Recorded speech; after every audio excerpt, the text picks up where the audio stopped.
anybody who wrote me something mean, I would always click on the link back to them and look at their profile. And 99.9% of the times, there was something about MAGA. There was something about Trump.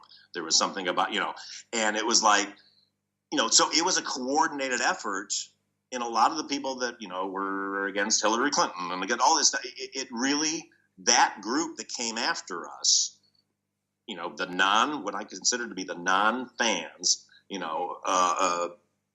had another agenda, and then the media picked up on it, and I didn't talk about it. I mean, if you go back through how I handled the whole situation, I mean, when we were in production, I was just nothing but putting out photos from the sets and being positive and not playing into the negativity and not engaging with the negativity and all that. But then my mistake, and I own this, was like a week or two after we had wrapped production, and my wife and I went to Italy, and and I'd had this whole thing where I was like, I'm never going to block anybody because I want to hear everybody's opinion no matter how awful it is. And there was a couple of guys that just were up my ass. I mean, from day one, who had like 90 followers. So stupid on me to not just block them. And one day I was just having some wine, and I was at lunch in my favorite restaurant in Italy, looking at this beautiful view, and my wife went off to the restroom, and I opened up my phone to check Twitter, and these guys are hitting me with something, and they hit me with something particularly offensive, and I just, in a moment of needing a vent, I wrote back, "You've been hammering my cast and I with misogyny for all this time. So go F yourself." And I felt so good. I never felt better. I mean, my wife came back to the table and she's like, "Why are you smiling?" I said, I just finally, after a year and a half, unloaded on these guys. I feel so good. I'm tired of that. She's like, "I don't think that was a good idea." And then some other people I know wrote me and was like, "You should not have put that up." And I was like, "Well, screw that. I'm doing it. They do it to me all the time. I'm firing back at one person." And then somebody said to me, said, "Get ready. They are now victims and you are now the bully." And little did I know they were completely correct. And I wish to God I had never done that, because I validated them and I gave them exactly what they wanted. And then it turned into a whole yelling match. And then I got caught up in it. And so that was my bad. And, so my advice to anybody now dealing with stuff on the internet is do not engage. I always say that there are people that had legitimate complaints about this, and I completely hear them, and I don't necessarily disagree with them. What I'm finding now is, and I think it started with Ghostbusters, and I'm not putting that as a blame or anything else, but I think Ghostbusters was the one that kicked it off. And as I say, we're seeing it now in Star Wars, we're seeing it in everything else. But I think what's happening is, for every 100 fans, real, true fans, that have genuine concerns, that don't like this for a particular legitimate reason, there's one who's going to scream, there's too many black people in this, there's too many women in this, there's too many. And unfortunately, they're the ones that are screaming the loudest. And it is getting to the point now where legitimate fans like us, we're getting tarred with the same brush. And I think what's happening as well is people that are having legitimate concerns are being hit so much, "Oh, you're a sexist, you're a racist, you're this," that they're actually starting to kick back. And I think it's this horrible, ever sort of increasing circle that's feeding itself nearly now. That is what comes at us, and that's what kind of hits us the hardest, and that's what the media picks up on. And look, the media made the Ghostbusters thing worse than it ever needed to be. For sure. Because they started early on, when I was trying not to address it at all, immediately, like the backlash on the internet, the backlash, the blah, blah, blah, people are not happy, and you're just like, whoa, because now, again, there's that big brush. So I agree. Look, the media is always going to look for this stuff, but it really does take, legitimate fans voicing their true concerns about the product and what they wish they had. But then at the same time, there has to be a united front to shout these people down, because these people get all the bandwidth, as you say, as you agree with, and I think it's terrible, because that's not the geek community. Every time I go to Comic-Con, I didn't get to go this year, but I've been every year for 25 years now. Even in the midst of all the when I was literally thought I had to hire security, because I thought, I mean, I walked through the Florida Comic-Con. It's nothing but lovely people coming up, saying hello, like the movie, or they don't say anything about the movie, which is fine, but everybody's really nice, and it's it's the geek community I've always known and loved. So, so these people, they're not even like a true life factor. They're like a little lunatic fringe. I mean, look at like what was it? When everybody got upset about Star Wars, there was the media tried to make such a big deal about like there's this petition going around. There was hardly anybody on that petition. It was a completely small little fringe petition of nuts, but that got all the press. So it's just a long way of saying that we have to protect our own community. We have to call this stuff out because these guys don't speak for us. I always kind of say it's like, when we were, kids and we're reading comic books or reading our sci-fi books and we're all having a great time and like two bullies come up and they're like, what are you guys reading? And like grab it out of your hand and they start looking and go, hey, this is cool. I like this too. And get away. This is mine now. Like, I feel like that's what these people are. They're a bunch of people who I personally feel they were late adopters or they were just guys who just kind of, saw something else in this, in superheroes and this community, that's they thought was cool, or like the violence of it. I don't know. I have no idea. I can't get inside a bully's head. I've never been able to, and my kryptonite is bullies. I just, I'm the nicest guy in the world. I will, I run a very nice set when I work. Like, I'm nice to everybody, but if there's a bully, man, like my brain goes haywire, and I just want to shut them down. The trouble is, there's an old internet adage which is don't feed the trolls, because a troll is only ever as powerful as you let them be. If you give in, if you say, no, you're an idiot, shut up, or what the hell are you talking about? You're a fool, a mad fool. What are you talking about with all this sexist nonsense? That's still feeding them.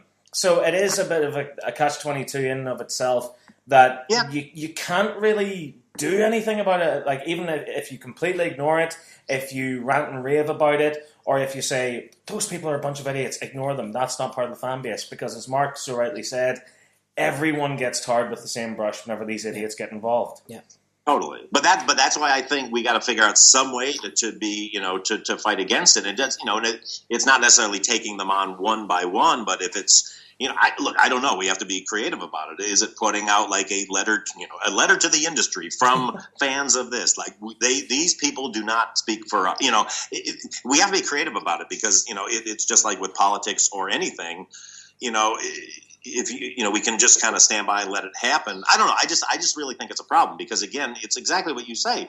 I had a really terrible thing happen in the midst of all the Ghostbusters stuff, and I'm sure you probably saw it, where a quote came out for me that said, like, the geek community is the home to the biggest assholes I've ever met in my life.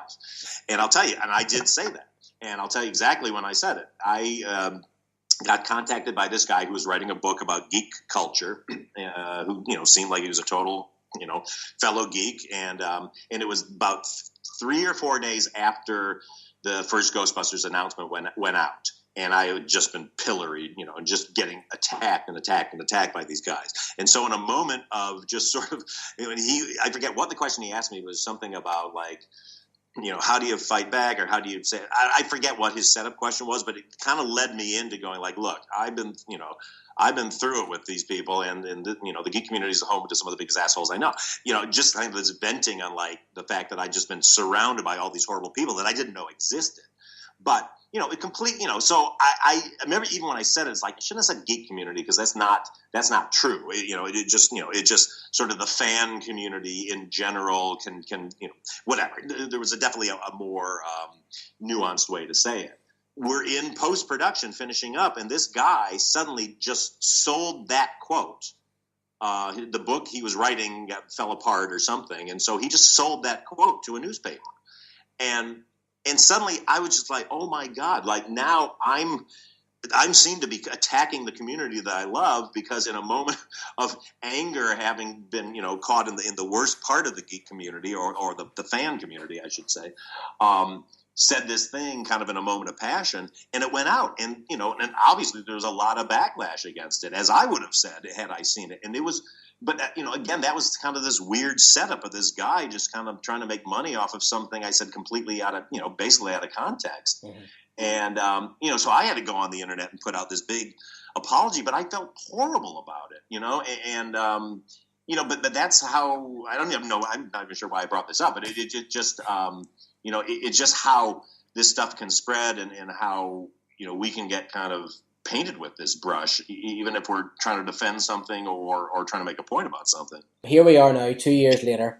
Do you feel that the movie has been much more embraced now than it felt it was going to be a couple of years back? The moment when I almost wept because I was so happy was Kids' Choice, Nickelodeon Kids' Choice Awards last year, I think it was. Up for favorite movie was Rogue One, Captain America, some other movie, and Us, and we won. And it was just after just getting hammered by what I consider to be a bunch of middle-aged dudes, about this thing, saying, thanks for ruining my childhood is going to be written on my tombstone because I heard it so many times out of these people.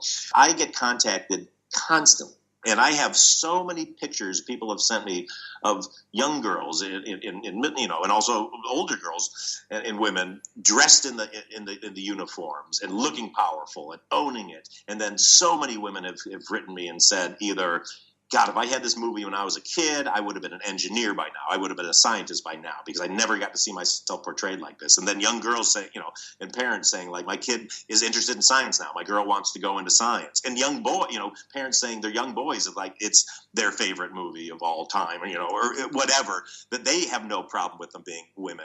And so, no, it's completely flipped. I have zero regrets about making this movie. Are there a few things I would have done differently? Yeah, sure. But that's every single movie I've made, I can say that about. So, and I don't feel any like this one is any more that I would change than I would anything in my other movies. I'm really happy with it. And look, I wish we had been able to have more stuff in it. There was more stuff that got cut out. Leslie Jones got the short shrift because in that big Times Square fight, we had really fun stuff with her, and we ran out of money. We just did not have enough money she and Kristen had a lot of extra really fun stuff that if you look on the DVD, we have the full fight scene without any of the effects, and you can see all the stuff. But, it was an expensive movie, and it was not only expensive production-wise, it was just expensive because of rights issues and old producing fees and, and everything. So it wasn't also that we just kind of went bananas and spent $1 bazillion.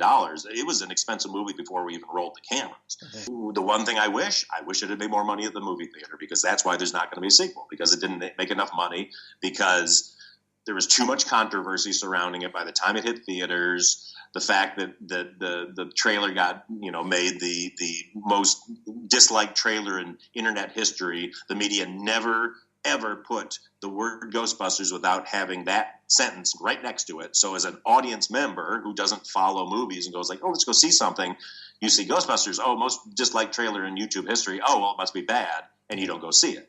And so, so because of that, there's a lot of stuff around it, and but we were voted fresh on Rotten Tomatoes, so everybody always kind of says we were poorly reviewed. The reviews that were bad were really bad, but the majority of the reviews were enough to get us certified fresh, and we had good reviews overall. But and look, I'm proud of it. At any point when that trailer came out, or before it or after it, was there ever a discussion? Maybe should we go back here and retwig some of this? No, because it just would have been impossible. We would have had to reshoot so much of the movie to do that, and it really wasn't. I think it was just more. Studios always want to contextualize. I don't know why. Honestly, I don't know why they felt that they had to have such a strong connection to the old ones. I don't know if there was a right or a wrong way to market it. We had a teaser that we wanted to put out way in advance. I mean, like 6 months in advance, that we loved. That they brought to us when we were just finishing up production, and it was like 30 or 45 seconds, and it was a very serious trailer, almost kind of like a Batman teaser, where it's kind of showing the city and this really ominous music. There's a storm coming and all this, and where they did like the serious version of the Ghostbusters thing, orchestrated that da da da da da da, but it was really like ominous. And we just thought it was the greatest thing ever because, even though we were going to be a comedy, there was enough stuff in us that we still wanted people to, take seriously in this kind of world. And then they just kind of decided not to use it. And that, I always thought that was a mistake. At the end of the movie, there's the sort of the line, the post credits scene where they mention, is it